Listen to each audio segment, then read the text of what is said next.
ওসপার, হয় ইউনুস নয় ওয়াকার। এই বিষয়টি নিয়ে আজকের আলোচনা। মনে হচ্ছে অবশেষে সিদ্ধান্তহীনতা দূর হলো বাংলাদেশ সেনাপ্রধান জেনারেল ওয়াকার উজ্জামানের। এতদিন এই বুঝি ইউনুসকে হটিয়ে ক্ষমতার দখল নিলেন সেনাপ্রধান, এমন একটা সম্ভাবনা বারবার উঠে এসেছে। কারণ শেখ হাসিনাকে সরিয়ে যে সরকার কায়েম হয়েছে দেশে, তাদের অপশাসন মানে সেই ইউনুস সরকার দেশ চালানোর সব দিকেই চূড়ান্ত ব্যর্থ। এমনকি মার্কিন সাম্রাজ্যবাদের যে চাপের কাছে মাথা নত না করার জন্য ষড়যন্ত্রের বলি হয়ে সরে যেতে হয়েছে শেখ হাসিনাকে, সেই সার্বভৌমত্বের প্রশ্নেও ইউনুস ইতিমধ্যে বিকিয়ে দিয়েছেন দেশকে। রাখাইন প্রদেশের জন্য মানবিক করিডোরের নামে চট্টগ্রামে মার্কিন সামরিক ঘাঁটি স্থাপনের কাজ শুরু হয়ে গেছে। সেনাবাহিনীর বিরোধিতায় তার গতি এখন স্লথ হতে হতে একটু থেমে গেছে বটে, তবে একেবারে বন্ধ হয়নি। তার পেছন দিকের কাজ সমানে চলছে, আবার নতুন ষড়যন্ত্র শুরু হয়েছে। ফলে দেশের ব্যাপক সংখ্যক মানুষের মধ্যে ইউনুস সরকারের বিরুদ্ধে ব্যাপক ক্ষোভ সঞ্চারিত হয়ে গেছে অনেক দিন আগে থেকেই।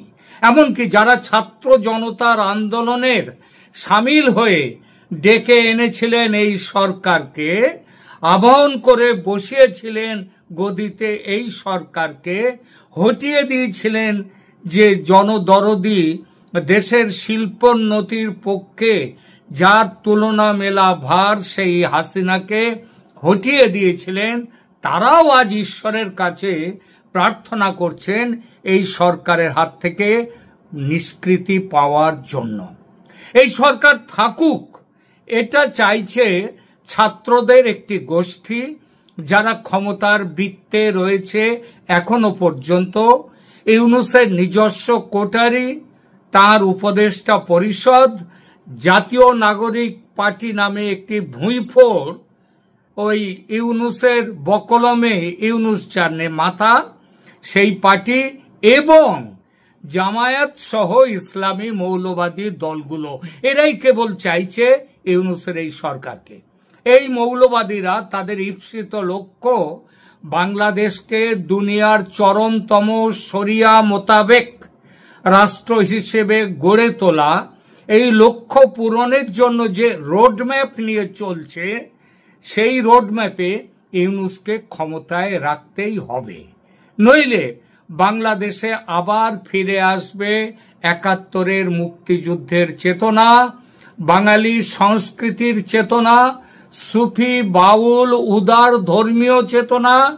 এরা আবার ফিরে আসবেই, কারণ বাঙালির রক্তে আছে এরা।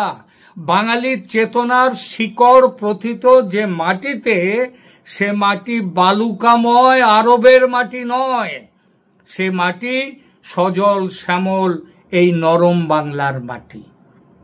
সামনে ঈদ, খুশির ঈদে এবার খুশি নেই বাংলাদেশে, তবু তারই মধ্যে খুশি খুঁজে নিতে চাইছে দেশের মানুষ। খুশির সঙ্গে পরম করুণাময় আল্লাহর কাছে প্রার্থনাও যে জানাতে হবে এই সরকারের পতনের জন্য। মানুষের মনের খবর জানে যারা ইউনুসকে চায়, যারা, তারাও